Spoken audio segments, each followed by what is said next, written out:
What's up, St. Louis? Jamal Mayers here. Want a chance to watch the Blues like an insider with me? When you become an annual STL Sports Central insider, you're automatically entered to win. We're picking two winners, each bringing a guest to join me in the Blues Alumni Suite for the game versus the Edmonton Oilers on Friday, March 13th. That's right, Connor McDavid. We'll have free drinks, heavy appetizers, and an unforgettable night of Blues hockey. Sign up now at STL Sports Central, and I'll see you at the game. Hey there, it's Friday. That's always fun. I always like it when it's Friday. Welcome to the Bernie Show presented by DraftKings. The crown is yours. I am Bernie Miklasz, and as you know, I've been writing and yapping about St. Louis area sports since 1985 here at STL Sports Central. I do videos and columns and join my friend Randy Carrick on his show each week, and you can catch me frequently throughout the week, even on Sunday morning at KMOX, FM, and AF. FM and AM. I should just say KMOX, right? Later in this video, I'll have the Bernie Guarantee. It's a Friday feature brought to you by our friends at St. Louis Hot Tub Warehouse. Today's topic, it's going to be a long time before we can give Chaim Bloom an overall grade for his rebuilding project because it's pretty much just starting. And it would be absolutely asinine to make snap judgments on the long-term future of the Cardinals in terms of what Bloom has done or not done, because we're going to need some time before we know whether this rebuild is going to result in a great success or a demoralizing failure or something in the middle of those two extreme ends. That said, as we sit here today, January 30th, just had to double check that date. I have no hesitation whatsoever to praise Bloom for his excellent work in his first big assignment as president of the baseball operations, which is the revival of the Cardinals player development and farm system. The progress so far has been very impressive. This is obviously something that Cardinals fans should feel good about, even though I know most of you would feel much better if they were a really good team right now. I'd feel the same way, but they're not. So you look for, okay, what is their objective? What do they have to do now to get this thing back in shape and back on the road and back into being someone who can win something? And that would all start with this project to revive the farm system. And let me just put out the obvious disclaimer here. There's no way to know about prospects until they graduate to the major leagues and how they perform at the major league level. Did they turn out to be nothing but hype? Did they turn out to be good players? Did they turn out to be great players? We don't know. There's only one way to know. You don't know until they get here. And even after they get here, sometimes it takes a couple, 3 years to really figure out who they are. Heralded prospects can flop, and we know all the hell about that in St. Louis. All I need to do is offer three names: Dylan Carlson, Nolan Gorman, and Jordan Walker. And by the way, it's more than three names, but I don't want to sit here all day talking about that. And I also want to point out the book isn't closed on Gorman or Walker, but we expected to see much better from them so far. And at some point, if they don't get it going, the Cardinals are going to have to move on, but they're not there yet. Here's one. Remember Tink Hence? The phenom pitching prospect? Yeah, me too, but Henson has never thrown more than 96 innings in a minor league season. That came in 2023, and since then, he dropped to 80 innings in 2024 and 21 innings in 2025. The man just cannot stay healthy. A year ago at this time, Quinn Matthews, the really talented left-hander, he was a source of tremendous hope and, as it turned out, enormous hype that was unfulfilled, at least in 2025. After being named the overall, not just the Cardinals minor league pitcher of the year, we're talking about overall minor league pitcher of the year by Baseball America for the 2024 season, Matthews had a problematic 2025 that included shoulder problems and a loss of command. He did not make any top 100 list going into 2026, and he was there on a top 100 prospect list a year ago at this time. So his star has fallen. I actually think that star will rise, but whatever. I'm just trying to acknowledge, prospects that we get excited about can let us down, right?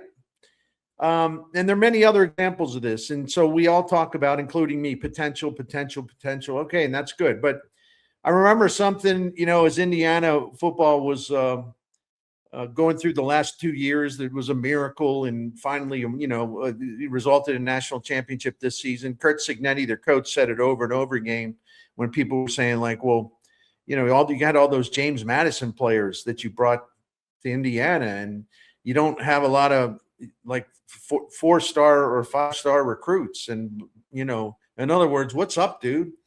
And Cignetti said it a million times the last couple of years. It isn't about potential. It's about performance. Here. That's exactly right. That said, when a successful major league franchise goes into a free fall for the first time since Bill DeWitt's 3 decades as the Cards owner, and they must rebuild, the player development and the farm systems become hugely important. In fact, I would say their importance is rather outsized. The Cardinals' fortunes changed when their player development system and farm system operation just basically decayed and just rotted out. And for the Cardinals to make their way back into competitive prominence, it all starts with the successful drafting and development of their young players. And as much as some people want to maybe deny that or whatever, I don't know. It seems pretty obvious to me. Because here's the reason: if the Cardinals can prosper in this crucial area, the rebuild will go well. But if the development farm system doesn't produce, it doesn't pay off, it's a big disappointment, well, the Cardinals' decline will go on. And that would kind of be scary, or maybe I should just go back to the 1960s and call it a bummer. The prospects in quality and volume will have a massive impact on the fate of this franchise.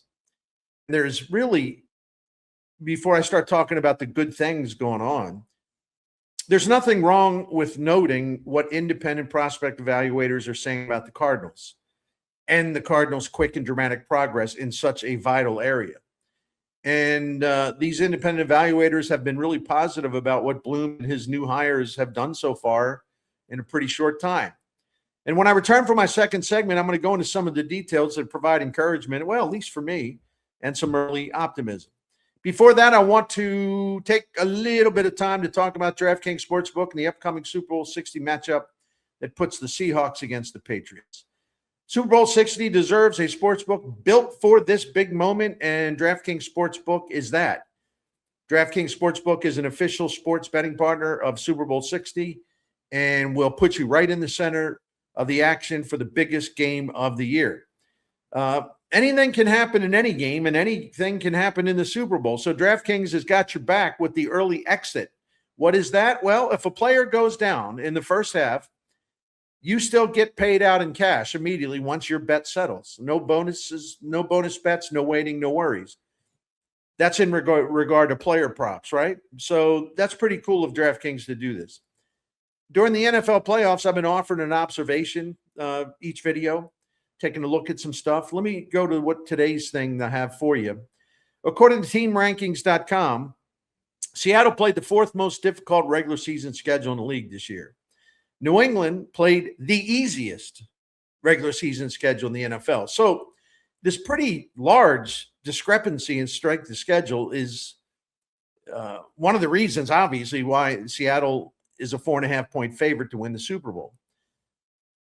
But I wanted to throw this to you because these things get tricky. They really get tricky, right? Betting favorites have done poorly in the Super Bowls, especially we're talking about against the spread. And I do have numbers for you. In the last 58 Super Bowl games, so this ain't exactly a small sample size. In the last 58 Super Bowl games where there has been a betting favorite, the favorites have gone 35-23 straight up, which is good. It's not like wow, but it's good. However, the betting favorites over those same 58 Super Bowls have gone 25-30-2 against the spread. If you want to narrow the sample down to the last 24 Super Bowls, which might be more telling actually because it's more recent, here's a trend that's even more eye-opening. Over the past 24 Super Bowls, the underdogs have gone 18-6 against the spread, including 14-4 against the spread in the last 18 Super Bowls. So if you like Seattle in this one, I don't know. Take a look at that money line. That could be the way to go. If you're a dog lover, well, given those trends, you might be a little more fired up about taking the Patriots at 4.5. These expectations for Super Bowl 60 are just a little tricky. Are you new to DraftKings? Well, new customers can bet just $5 and get $300 in bonus bets if your bet wins. Download the DraftKings Sportsbook app now and use the code STL Sports. That's code STL Sports to turn $5 into $300 in bonus bets if your $5 bet wins. In partnership with DraftKings, the crown is yours. Gambling problem? Call 1-800-GAMBLER. 21 plus, physically present in Missouri. Eligibility and restrictions apply. Bet must win to receive bonus bets, which expire in 7 days. Minimum odds required. For additional terms and responsible gaming resources, see dkng.co/audio. Limited time offer. All right, welcome back. Let's get into the updated farm system, or I should say the updated state of the Cardinals player development system, according to independent evaluators. In recent days, ESPN's Kylie McDaniel put the Cardinals at number 9 in the Major League Farm System ranking, and that was a big leap from last year's ranking of 19. In fact, let me throw this in there. You know, the Cardinals were 18th in 2024, 19th in 2025. Now they're 9th. That's a pretty big jump. ESPN put 5 baby birds on the annual top 100 prospects list released earlier this week. Infielder J.G. Weatherholt, JJ was 7th. Catcher Raynel Rodriguez is 19th at age 19, so I guess that's appropriate. Pitcher Liam Doyle's with number 50. Outfielder Josh Baez 93. Catcher Leonardo Bernal at 98. And then he had like three other Cardinals. Like he had kind of a second phase, like a second group of 100 prospects. He had 3 or 4 guys on there too. Anyway, the same 5 Cardinals prospects that I mentioned were also named to the MLB Pipeline's top 100 list. Baseball America had 4 on its top 100 list. Weatherholt, Doyle, and Rodriguez. They were ranked among the top 33. So yeah, you know, you say, well, you know, Baseball America is not as positive. I think actually Baseball America is very positive because the Cardinals have 3 of the top 33 prospects on their list. Baez was also in the top 100 countdown at Baseball America, much lower on the list. And 5 other Cardinals prospects received votes in the Baseball America voting for the top 100. Pitchers Quinn Matthews, Brandon Clark, and Tanner Franklin, plus the catchers Jimmy Crooks and Leo Bernal. Keith Law, the Athletic, had 3 Cardinals on his top 100 list. And I saw a couple comments where people saying, well, let's tap the brakes on that, you know, because he only had 3. It's a matter of perspective, in my opinion, because all 3 of Law's choices were in his top 29, Weatherholt, Doyle, and Rodriguez. And Law also ranked the Cardinals farm system at number 11 going into the new year, which was up 3 spots from a year ago. And just because Law had only 3 Cardinals on there, I know Keith, and I talk to Keith about this sometimes. And just because he had only 3 Cardinals on there, that's no reason for concern. He has his own way to evaluate these things. And overall, Law is extremely positive about the state of the overall farm system based on who's running it now and what they're doing to make players and pitchers better. Law's a huge fan of Rob Cerfolio, who oversees the St. Louis farm system along with farm director Larry Day. It's all good. Everything's headed the right way. The last time the Cardinals had 5 prospects on MLB's top 100 list, back in 2018. That's kind of a long time ago right now, right? So again, I'm going to mix metaphors. I'm going to use a football metaphor. I'm sorry. I don't know why I'm stumbling. First down, and the Cardinals have to keep moving the chains in terms of their farm system progress.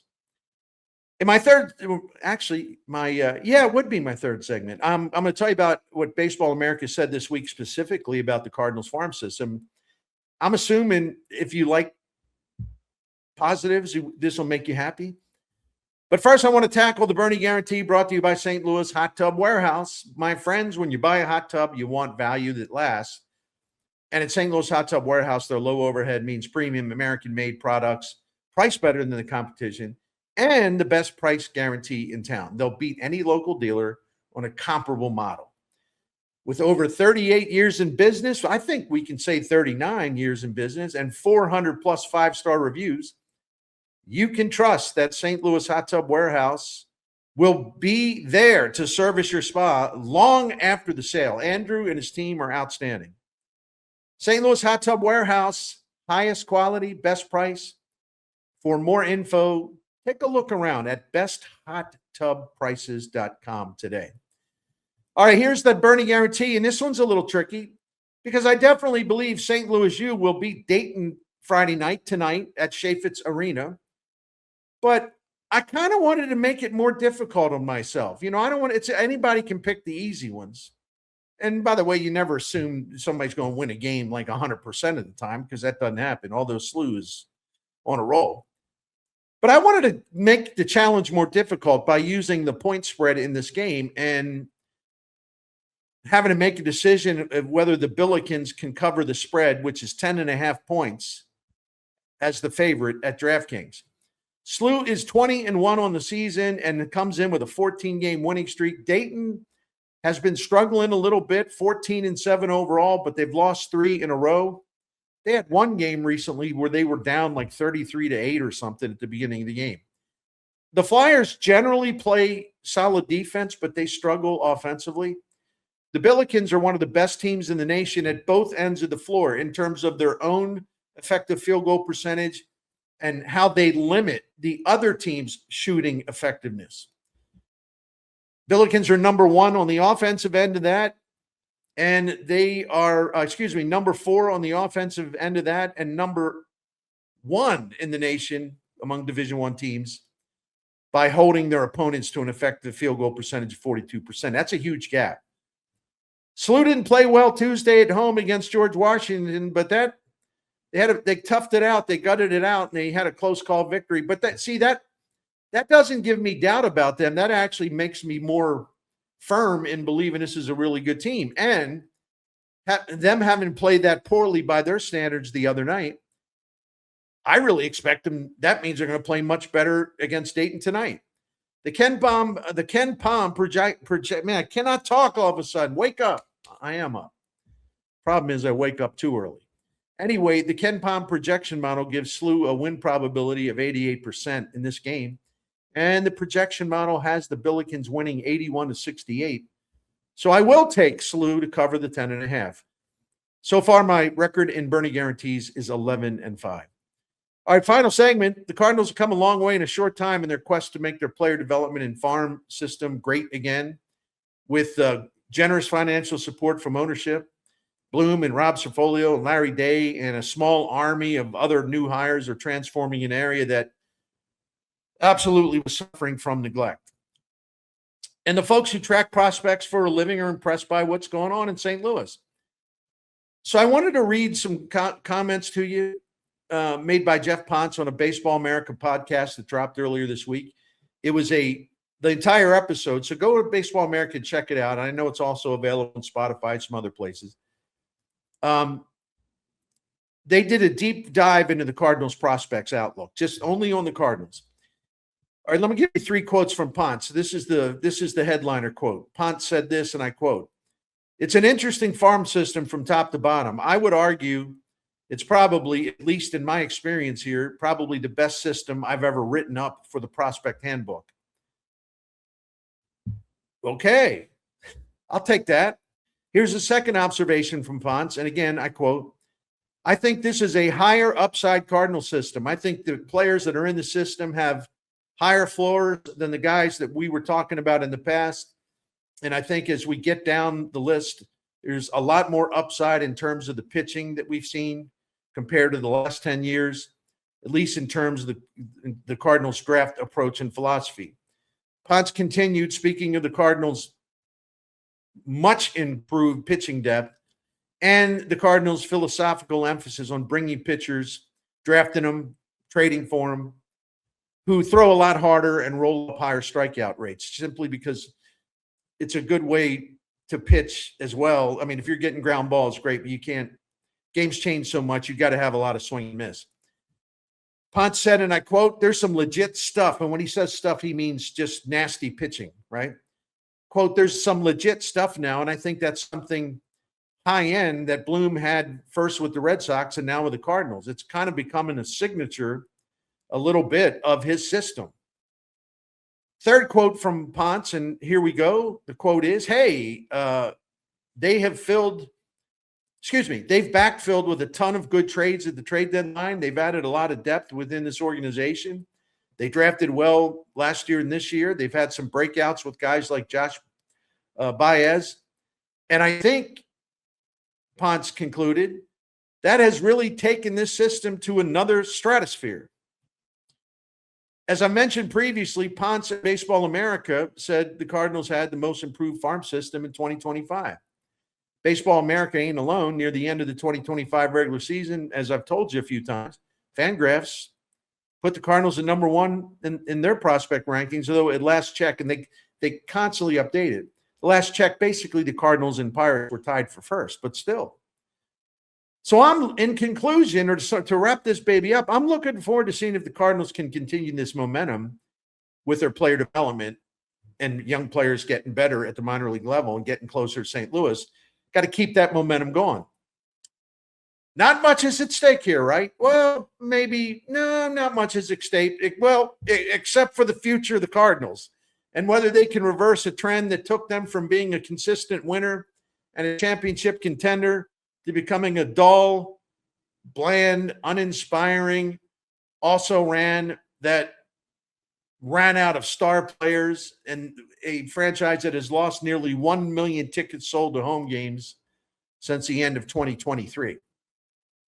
Nah, nothing is at stake at all. All this talk about prospects, who cares, right? Well, I know you all don't feel that way. I certainly don't. I pay attention to the prospect stuff a lot more than I used to because Cardinals actually need them. They need them to be good and great because that'll get them back on the road to winning. Thank you for watching. Please subscribe to our STL Sports Central YouTube channel and hit the like button on our videos. Hope you have a wonderful weekend, and thank you, as always, for supporting my work.